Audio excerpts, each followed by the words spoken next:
প্রথম গেছিল মুসা আলাইহিস সালামের কাছে, সালাম কালাম ছাড়া গেছে, এক থাপ্পড়। গরম নবী তো, এক থাপ্পড় দিছে চোখ দুইটা নিয়ে আল্লাহর দরবারে। আল্লাহ কার কাছে পাঠাইলা? হায় হায়। আল্লাহ বলে সালাম দিছিলাম মুসাকে? আল্লাহ না, সালাম নেই। সবার কাছে সবভাবে যাইবা না, তুমি যা আজরাইল। এই তাকব্বুর সব জায়গায় চলবে?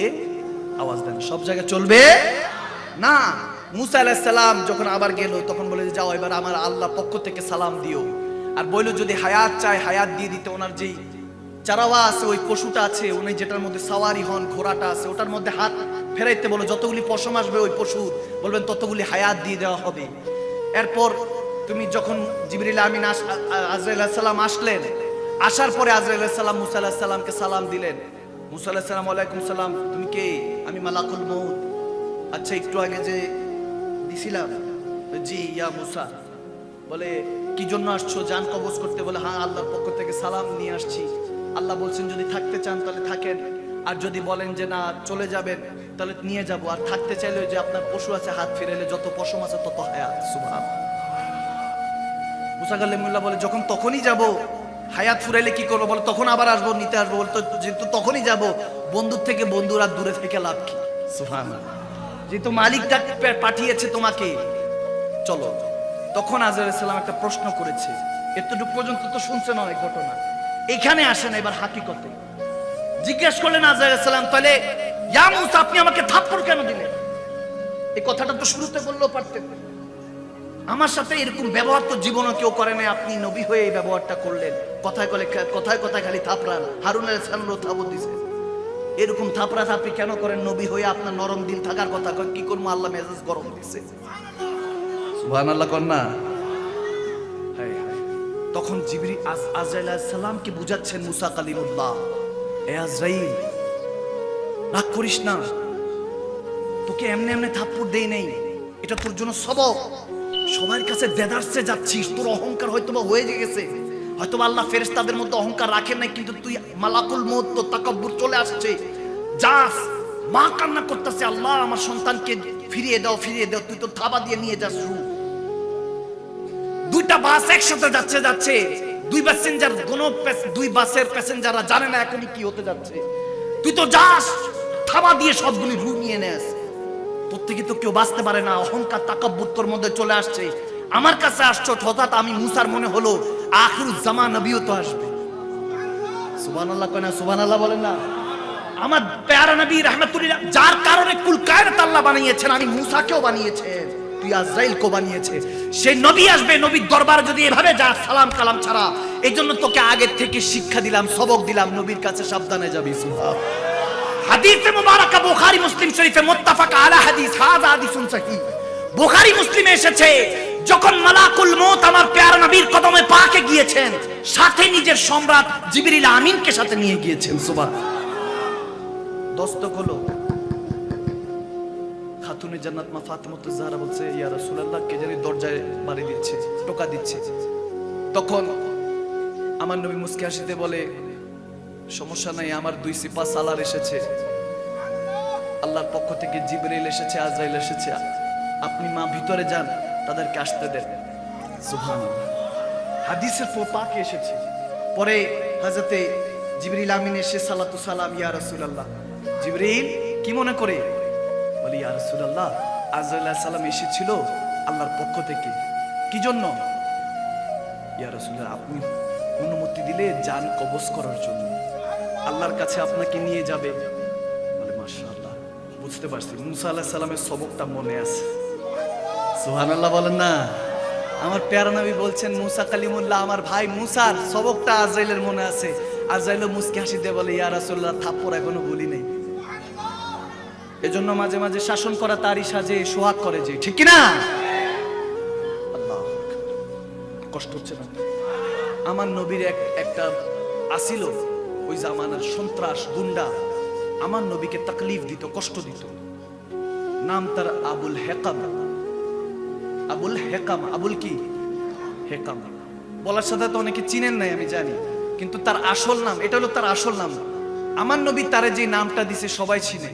সে সবাইকে বলতো আনা আবুল হেকাম, আমি হাকিমদের বাপ, হাকিমদের বাবা, পিতা। হাকিমদের কি পিতা, জজদের পিতা হাকিম আবুল হেকাম। আমার নবী বলে, দূর বেটা, তুই হলে আবু জাহেল। এবার মনে পড়ছে, চিনছেন? এবার আবুল হেকাম বলছি, চিনেন নাই? এখন যখন আমার নবীর দেওয়া নাম ডাকছি, চেনা গেছে না? আওয়াজ দেন, আওয়াজ দেন, চেনা গিয়েছে? আবু জাহেল। আবু কি? আমার নবী বলতেছে, মূর্খদের পিতা তুই। এই জায়গায় বলতে হবে সুবহানাল্লাহ। এখানে কি বলতে হবে? সুবহানাল্লাহ। কারণ আমার নবী নাম দিয়েছেন। এক সাহাবা আমার নবীর পিছনে নামাজ পড়তেছেন, খোলাফায়ে রাশিদিনরাও নামাজ পড়তেছেন, 4 রাকাত নামাজ। নবীজি একটু তাড়াহুড়ে 2 রাকাত পড়ছেন, পরে সালাম ফিরাই দিয়েছেন।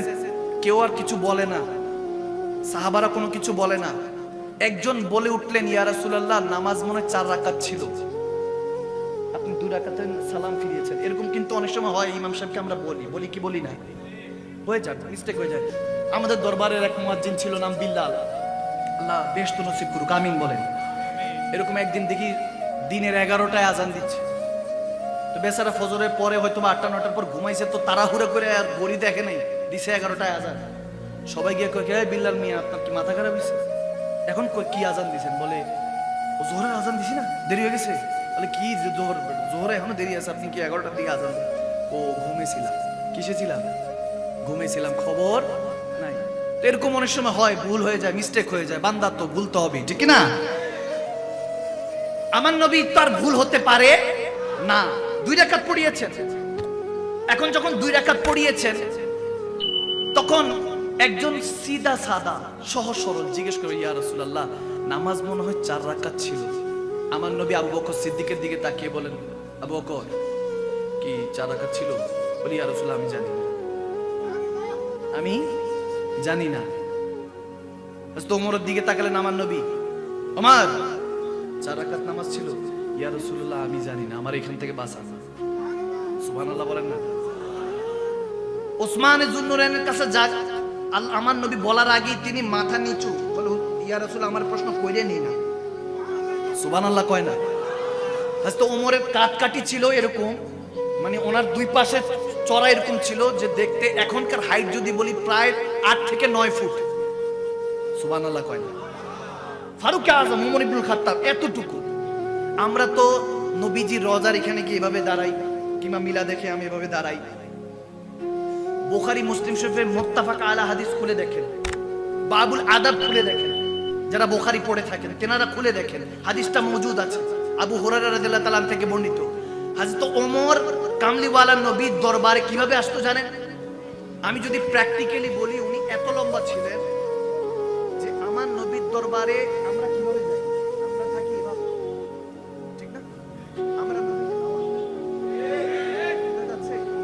এভাবে থাকি, আমরা হয়তো এভাবে থাকি, এভাবে আমার নবীকে সালাম দিই। এটাতে তেনারা নারাজ হয় অনেক, যেভাবে নবীজিকে সালাম দেওয়া। ফারুক আযম কিভাবে যেতেন?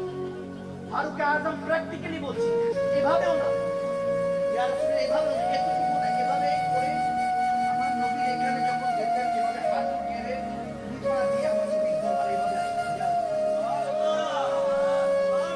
সুবহানাল্লাহ বলবেন না? কথা বুঝতে পারছেন? বাবুল আদব খুলে দেখেন বুখারী শরীফ। আমার নবীর দরবারে ফারুক আযম ওমর ইবনুল খাত্তাব এভাবে যেতেন, যেমনি ভাবে একটা চাকরও যায় না।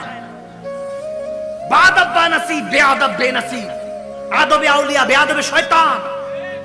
যখন আউলিয়া হয়ে গিয়েছে, কারণ আমার নবী সাহাবারা এক একজন আল্লাহর ওলি ছিলেন। সাহাবা তো ছিলেন, আল্লাহর ওলিও ছিলেন, আল্লাহর বন্ধু ছিলেন, তেনারা ওলি হয়েছেন। এভাবে ওলি হওয়ার কারণে শয়তান হযরত ওমর 40 দিন পর যেদিকে হেঁটে যাবে, শয়তান ওই রাস্তা ত্যাগ করতো, ঠিক না? শয়তান ওই রাস্তা দিয়ে হাঁটতো না। আল্লাহু আকবার। হযরত ওমর বলেন, ইয়া রাসূলুল্লাহ, আমি জানি না। তখন ওই সাহাবা বললেন, সাহাবাকে আমার নবী মুস্কি হাসিতে বলছে, এ যুলিয়াদাইন। যে সাহাবা বলছে, ইয়া রাসূলুল্লাহ, নামাজ মনে হয় 4 রাকাত ছিল, তাকে ডাক দিছে সহজ সরল। তার হাত ছিল লম্বা। যুলিয়াদাইন মানে হলো লম্বা হাতওয়ালা। সুবহানাল্লাহ। কি হাতওয়ালা? লম্বা হাতওয়ালা। আমার নবী ডাক দিলেন, এ লম্বা হাতওয়ালা যুলিয়াদাইন। তারপর থেকে তার নাম পড়েই গিয়েছেন হযরত যুলিয়াদাইন রাদিয়াল্লাহু তাআলা। সুবহানাল্লাহ বলেন।